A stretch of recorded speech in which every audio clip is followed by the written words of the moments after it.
The village of Starfall Hollow. The Hollow awakens. At the edge of the forest, cradled between rolling hills and a quiet brook, lay the village of Starfall Hollow.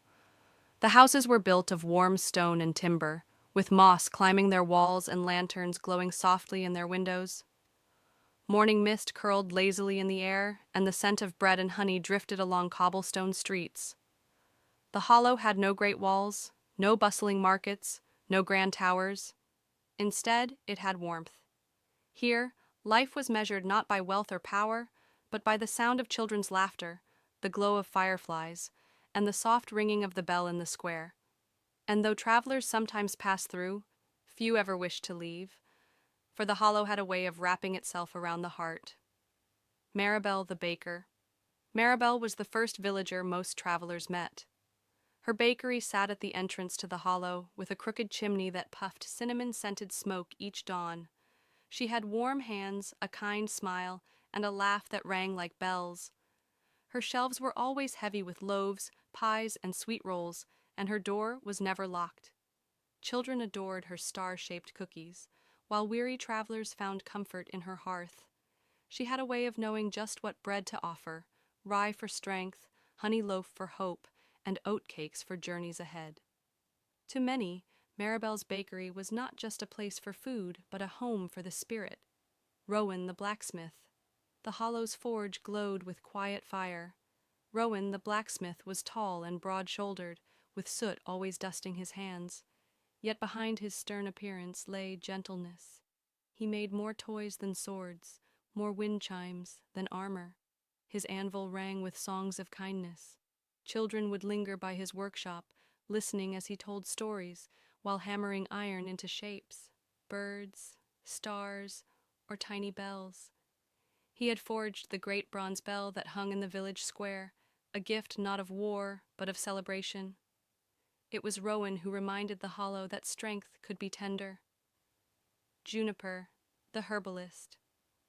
At the far edge of the hollow, where wildflowers crept against the trees, lived Juniper. Her cottage smelled of thyme and lavender, her shelves stacked with jars of herbs, roots, and powders. Villagers often found her humming to the plants as she watered them, her voice soft as rain. Juniper's remedies healed aches and soothed worries. She brewed teas that tasted of dreams, salves that glowed faintly in candlelight, and tinctures that brought laughter back to weary hearts. Though shy, she carried deep wisdom. Some whispered that she could hear the plants speak back when no one else was listening. Whisper, the cat at the well. In the heart of the hollow stood the old wishing well, its stones softened by moss and time. Perched almost always upon its rim was Whisper, a sleek black cat with golden eyes that gleamed like lanterns in the night. Whisper belonged to no one, yet to everyone at once. Children would stroke his fur before tossing coins into the well, claiming their wishes worked better that way. Merchants swore he nodded or flicked his tail in answer to their questions. Whether guardian, spirit, or simply a cat, no one truly knew, but the hollow would have felt incomplete without him. Greta the innkeeper.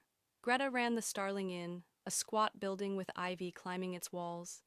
She was plump and perpetually yawning, though her eyes twinkled with humor. Her motto was simple: there's always a bed, a meal, and a story waiting. Travelers adored her, for she made every stranger feel like kin. She brewed cider that tasted of autumn itself and told tales by the fire, often dozing off before finishing them. Yet no one minded, for her very presence carried comfort. Greta claimed she'd never left the hollow, and why should she? Everything worth finding, she'd say with a sleepy smile, always finds its way here. The toy maker.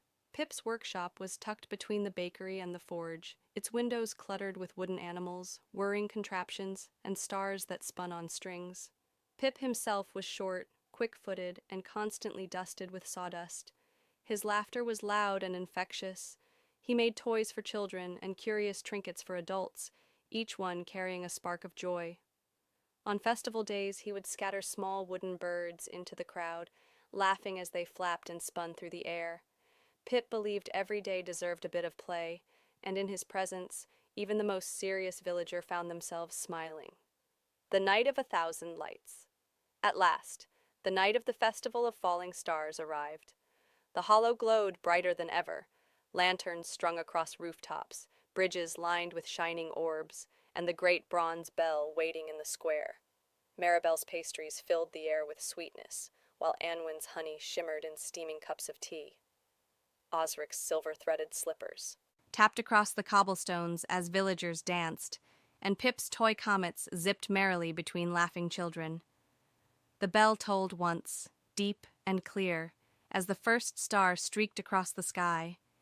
Heads tilted upward, hearts lifted, and whispers of awe rippled through the crowd. Music swelled from Corin's fiddle, mingling with Rowan's chimes and the hum of Juniper's enchanted herbs. It was as if the stars themselves leaned down to join the celebration, their silver trails reflecting in every smiling face. Wishes carried upward. At the wishing well, villagers gathered with paper stars, lanterns, and quiet hopes. One by one, they dropped their stars into the water or tied them to Elias's glowing lights. The lanterns rose into the night, floating upward until they mingled with the falling stars above. Whisper stretched lazily across the well, lifted his head to watch, his golden eyes glowing as though he too carried the wishes skyward. Children cheered as their paper stars seemed to dance among the constellations, while elders stood silently, tears glistening in their eyes. For a moment, time itself seemed to pause, the hollow and the heavens meeting in perfect harmony. It was not only a festival, but a promise kept, that small places could shine as brightly as the greatest skies. The hollow at rest. When the last star fell and the final lantern drifted out of sight, the villagers lingered together in the square, wrapped in warmth and laughter. Maribel handed out one last tray of sweet rolls, Greta yawned happily by the inn door, and Rowan's bell rang softly as if to say good night. Slowly the hollow grew quiet. Lanterns dimmed, children nodded into sleep, and Whisper curled by the well, tail wrapped snugly. Above, the stars returned to their calm glow, steady and eternal. Starfall Hollow breathed as one, safe, gentle, and timeless.